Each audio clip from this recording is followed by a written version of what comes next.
investigadores rusos a finales de los 40 mantuvieron a 5 personas despiertas por 15 días utilizando un estimulante basado en gas.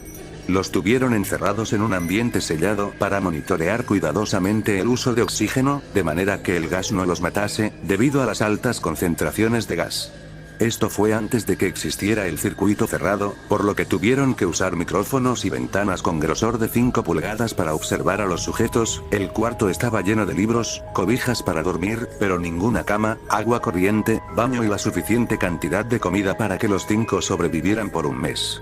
Los sujetos de prueba eran prisioneros políticos y de guerra declarados enemigos del Estado durante la Segunda Guerra Mundial. Todo estuvo bien por los primeros 5 días. Los sujetos rara vez se quejaban después de que, falsamente, se les había prometido su libertad si aceptaban tomar parte de la prueba y no dormir por 30 días.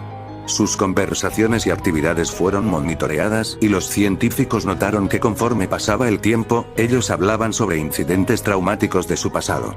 Después de 5 días se empezaron a quejar de las circunstancias y eventos que los llevaron a donde estaban y empezaron a demostrar paranoia severa. Dejaron de hablar entre ellos, y comenzaron a murmurar de manera alterna en los micrófonos.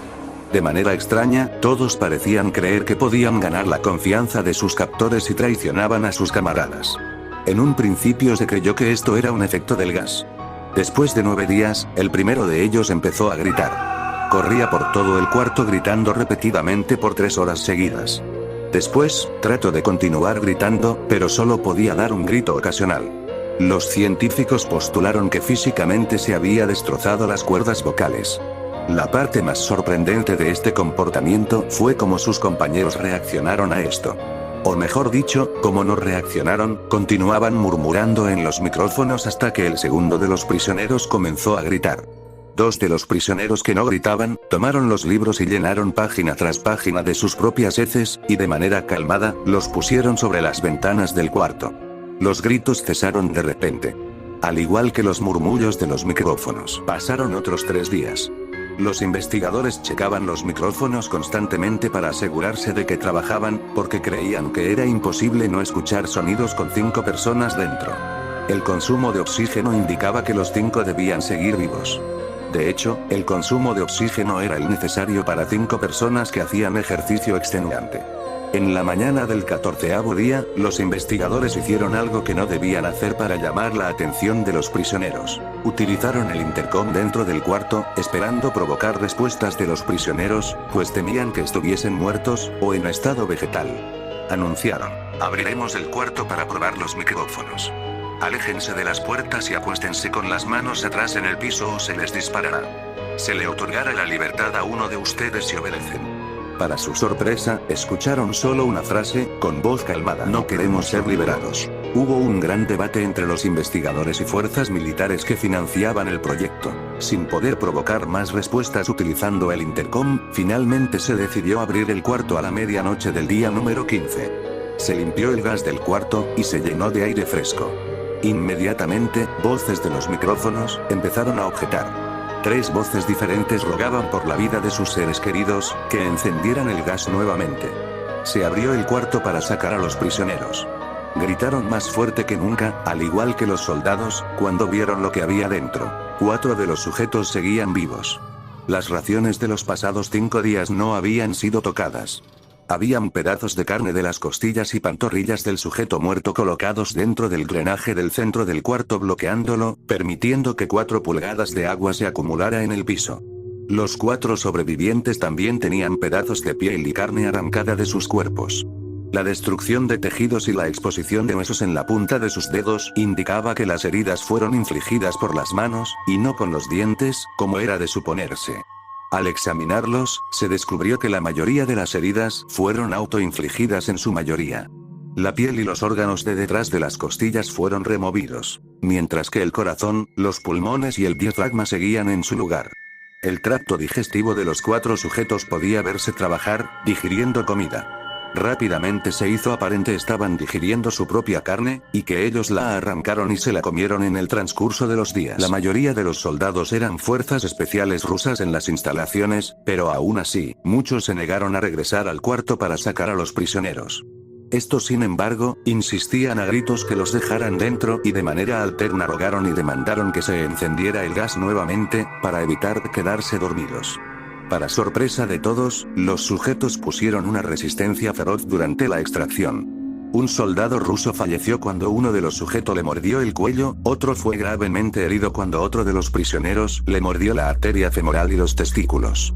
Otros 5 soldados perdieron la vida, si se cuentan a aquellos que se quitaron la vida en las semanas consecuentes al incidente. Durante la lucha, uno de los prisioneros dañó su bazo, sangrando de manera casi inmediata. Se intentó sedar al sujeto, pero fue imposible. Se le inyectó más de 10 veces de la dosis humana de morfina, y aún así luchó como un animal rodeado, rompiendo las costillas y un brazo de un doctor.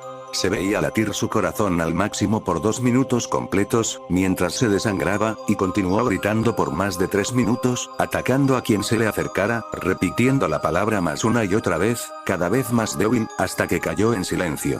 Los otros 3 sobrevivientes fueron inmovilizados fuertemente y llevados hacia instalaciones médicas.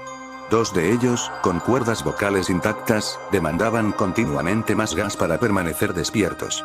El más herido de los 3, fue llevado al único cuarto de cirugía que había en las instalaciones. En el proceso de su preparación para colocar nuevamente sus órganos en su lugar, se notó que el sujeto era totalmente inmune a los sedantes. Peleó furiosamente cuando el gas anestésico se le estaba colocando. Se necesitó un poco más de anestesia de la normal para sedarlo, pero al momento que sus ojos se cerraron, su corazón se detuvo. En la autopsia, se encontró que en su sangre había 3 veces la cantidad normal de oxígeno. También se rompió 9 huesos en la lucha para no ser controlado. El segundo sobreviviente, era el que primero gritó del grupo. Con sus cuerdas vocales destruidas, no pudo objetar la cirugía, y solo reaccionaba agitando violentamente la cabeza en desacuerdo cuando se le administraba el gas anestésico. Afirmó violentamente con la cabeza cuando alguien sugirió hacer la cirugía sin anestesia, y no reaccionó durante la misma, que duró 6 horas en la cual se intentó reemplazar sus órganos abdominales y cubrirlo con lo que quedaba de su piel. El cirujano afirmó que era médicamente imposible que el sujeto siguiera con vida. Una enfermera aterrada que ayudó en la cirugía, comentó que la boca del paciente formaba una sonrisa cada vez que sus ojos se encontraban. Cuando la cirugía terminó, el sujeto miró al cirujano y empezó a hacer sonidos fuertemente, como tratando de hablar. Asumiendo que esto era de gran importancia, el cirujano le entregó un papel y una pluma, para que el paciente pudiera comunicarse. Sigue cortando, escribió. Se le hizo la misma cirugía sin anestesia a los otros 2 sujetos. Se les tuvo que inyectar un paralítico, pues ellos reían constantemente, y le era imposible realizar la operación al cirujano. Una vez paralizados, solo podían interactuar con sus ojos. En el momento en que pudieron hablar nuevamente, exigieron una vez más el gas estimulante. Los investigadores trataron de averiguar por qué se lastimaron de esa forma a sí mismos, y por qué querían el gas nuevamente.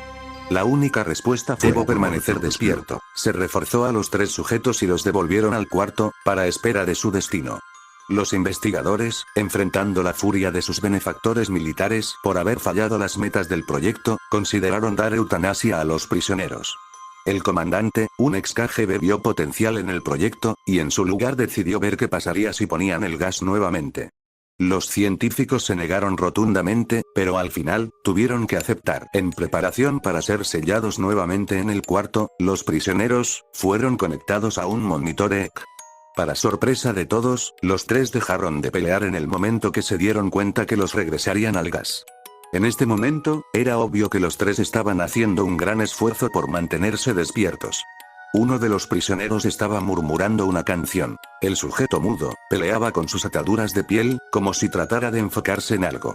El último sujeto mantenía su cabeza en la almohada, y parpadeaba rápidamente. Siendo este el primero al que se le puso el EEG, la mayoría de los investigadores monitoreaban sus ondas cerebrales con sorpresa. Eran normales la mayor parte del tiempo, aunque algunas veces aparecía una línea recta de manera inexplicable. Parecía que repetidamente sufrían de muerte cerebral. Mientras analizaban los datos, una enfermera notó que los ojos del sujeto se cerraron.